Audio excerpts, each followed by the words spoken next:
On Saturday morning, Susan opened her eyes and stared up at the strawberry-pink canopy sprinkled with tiny bouquets of roses. She reached over and turned off the alarm clock chiming on the white and gold nightstand.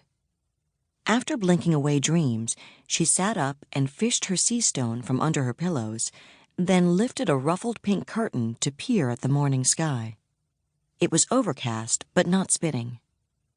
She let the curtain drop and paused in the midst of pink sheets and pillows, pink quilts and spread, and looked at her sea stone. When wet, it was nearly black, but dry, it faded to pale blue-gray. The edge of a spiraled fossil of a shell showed white in the dark matrix. Every morning, feeling as though she woke in a strawberry and marshmallow ice cream sundae, Susan stroked her stone and remembered the day she had found it. Even though Guthrie lay along the sea, Susan wasn't allowed to spend much time on the beach. Father considered the sand too messy. But one summer, when Susan was 8, Aunt Caroline and Uncle Henry visited, and Aunt Caroline had spirited Susan down to the beach. Susan had dipped bare toes into the icy water, run from sneaker waves, and watched people fly long-tailed kites. She had collected agates and colored rocks, treasures of texture and shape. But at the end of the day, she had cast all of them except this one back into the ocean, knowing she would never be allowed to keep such formless, worthless things.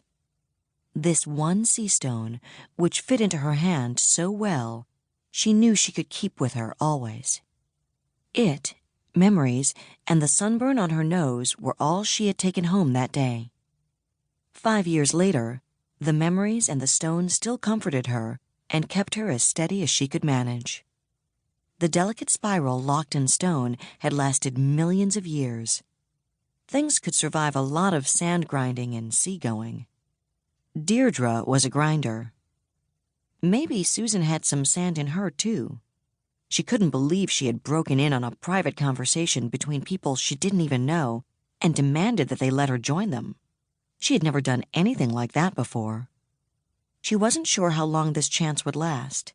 It amazed her that she had found it and taken it. Since she was working on a school project, she even had the opportunity to be out of the house without getting punished for it. Julio was all right with her joining them, and Edmund seemed not to mind, though he had the biggest secret, Susan suspected, the thing the others wanted to help him protect. But Deirdre resented everything about Susan. Maybe that wouldn't change.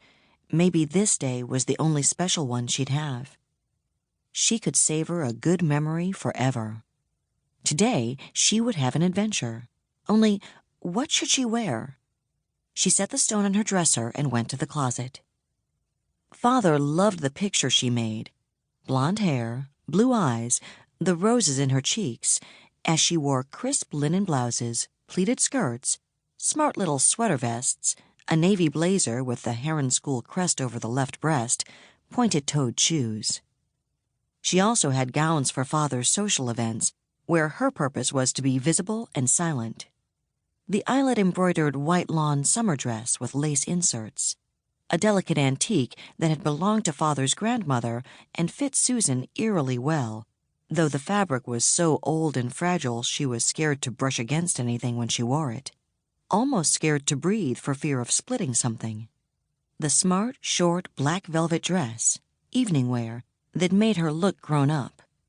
The pink floral print on black crepe for afternoons, gallery openings, or teas. She didn't have a single outfit suitable for breaking into a haunted house. She went to the dresser and touched her sea stone again. It was rough and hard. It felt like a key that unlocked her image and let the real person out. What if she got dirty? Deirdre probably never gave dirt a moment's thought. But for Susan, if Father knew, she tried not to think about the times he had been angry with her, the days Mother didn't leave the house. Susan decided to wear one of her standard school outfits: blouse, jacket, pleated skirt, knee socks, and loafers. She packed a change of clothes in her school bag. If the first got dirty, she could change before she came home. Father need not know. Only Juanita saw the dirty laundry. She packed socks and underwear, too, then smiled and added a toothbrush. As if she could run away. As if she could stay away.